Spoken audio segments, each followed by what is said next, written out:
Ever since she gave up being a nurse to follow her true vocation, the actress Julie Walters seems to have been working non-stop. She's delighted audiences in the theatre, on television, and in hugely successful films, of course, such as Educating Rita and Billy Elliot, which have shown her range as a performer, although she's probably most associated with the comic roles. She's just published her autobiography in which she traces her talent back to an Irish mother with an overdeveloped sense of drama. Julie's ability to entertain was first encouraged in the unlikely setting of her convent school, as she explained when I caught up with her at the Times Cheltenham Literary Festival yesterday. I never had any connection with the theatre. We never went, except for the odd pantomime and things like that. So I didn't. But I used to watch television and think, I could do that. No matter what it was, I could. And I had this sort of belief that I could do anything. That sort of got knocked about a bit as the years went by. But yeah, and so I think it's mainly genetic, but also it was something I felt I could do.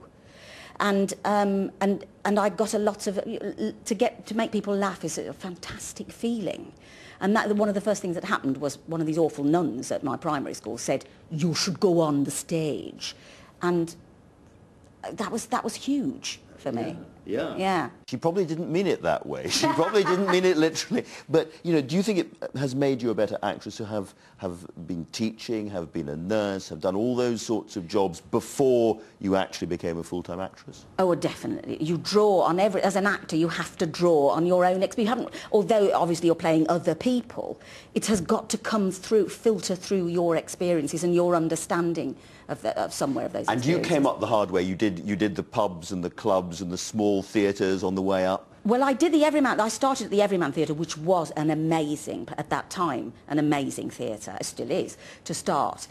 Willie Russell, who wrote Educating Rita, and Alan Bleasdale, who wrote GBH, Boys from the Black Stuff, they were writing for it at that time, and it had an amazing a cast of actors there.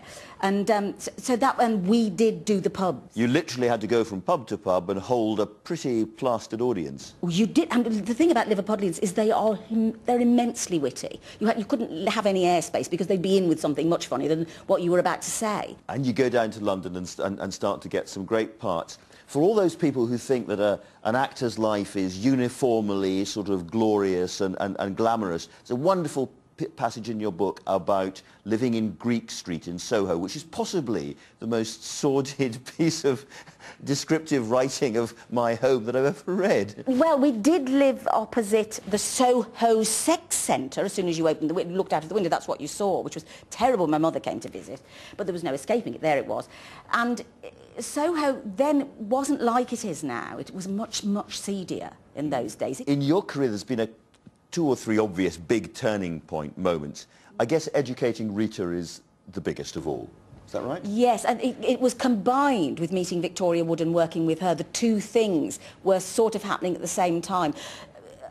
Educating Rita, the film, obviously was huge for me because then things became sort of a bit more international than they'd ever been. It was the first film that I did, so it was a big lift for me. Clearly the Victoria Wood relationship about as important as any, I would have thought. Oh, yes. Yeah. And that is because she's not only a performer, but she's also a writer who seems to answer something in you. Oh, yes, she does. Yes, absolutely. She has an ability to know what you can do best. And I don't know why she wrote so many the old lady started. I think she must have written a sketch with an old lady and I played it, and she just then wrote brilliant one after brilliant one for me after that. She's just been immensely generous. And your favourite of the old ladies? Oh, Mrs. Overall. Has to be, doesn't it? Yes, it has to be. She's got everything going for her. I just absolutely love her. Nice tray of decaffeinated coffee. Low-fat milk and sugar-free sugar. Goodness, how You say that one of the reasons that you didn't decide to jump into the whole Hollywood thing was simply that the writing wasn't good enough.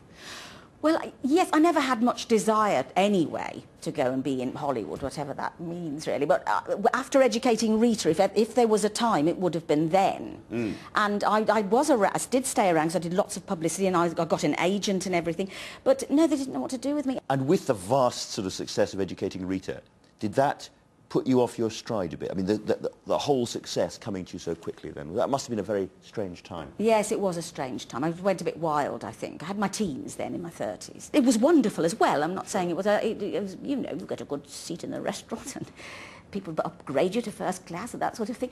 They stopped doing that. But anyway, you know, yes, but it is difficult to hold on to yourself. Yeah, and you've managed to do good stuff and the stuff you enjoy without ever having to kind of do stuff you didn't want. There's a wonderful story about everybody getting together for a nude scene and insisting that I'm not going to say this in front of them, I have to. No. The cameramen and the soundmen had to get their kit off. They did, that's right. As well. It was a film called She'll Be Wearing Pink Pyjamas, which we did up in the Lake. We were all stuck in the Lake District for weeks on end, and it was about an Outward Bound course.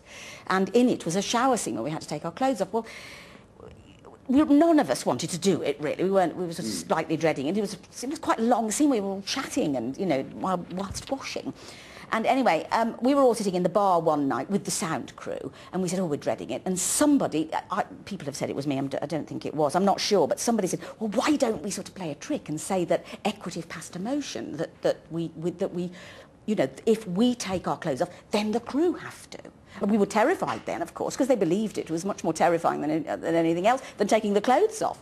But eventually it was all right. But they did do it. Yeah, yeah. We got into the shower, and the sound crew who had been there, yeah, they took everything off, and there was the sound man, not a bit intimidated by his boom, standing there, and there was Clive Tickner, the cameraman, sitting there with just a pair of headphones on, and the director didn't. And then there's Calendar Girls, and the last huge hit, of course, is Mamma Mia. That must have been an absolute ball to make, was it? Oh, no. Well, actually, was it as much fun to make as it looked like it was? Oh, I think so. I mean, but of course, obviously, there are times we think, God, I'm never going to get these steps. And I was terrified of dancing down the table, which I had to do. It's terribly exposing. Take a chance on me. Take a chance on me. All the way through, from the sort of Education Rita and Wooden Walters and Dinner Ladies and so on, you seem to have, the perception is that you've had one great part after another, and they're just piled up. I'm wondering, are there things that you're still very, very keen to do next? I mean, do you have a sort of a list of ambitions to tick off, or do you wait for the next script? Yes, I'm really boring. I wait for the next week. I never have any plans or...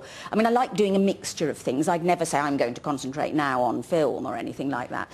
But I don't... yeah, it's just been... It's what comes in. And I guess Mrs. Weasley from the Harry Potter films introduces you to a whole new cadre of people. Yeah, I know. Audience. That's right, children, yes, which I didn't have really before, but it's usually their parents who say... They don't spot you in the supermarket, no? Never, it's always their mummy. Go over and say, hello, it's Weasley, you know, and push them over. Yeah. And then, and they say, no, it's not, usually, because I haven't got the huge bosoms, or the wig, or any of that sort of thing, so they don't recognise me. That's right. If I may be so personal, the bosoms, I think, were filled with birds. They were filled with birds, which was very worrying in King's Cross Station, as you can imagine, with pigeons and the owls, you see, very close range. Yes. Well, you've survived the bird seed. Thank you very, very much indeed for joining us. Thank you. I don't know if anyone see, we've had to film in front of an extremely louche scene here at Cheltenham. Lots of people taking their clothes off, but we've hidden the worst of it. We've hidden the buttocks, basically. We've hidden the buttocks, just like Calendar Girls. Yeah, exactly. Julie Walters, thank you very much. Thank you.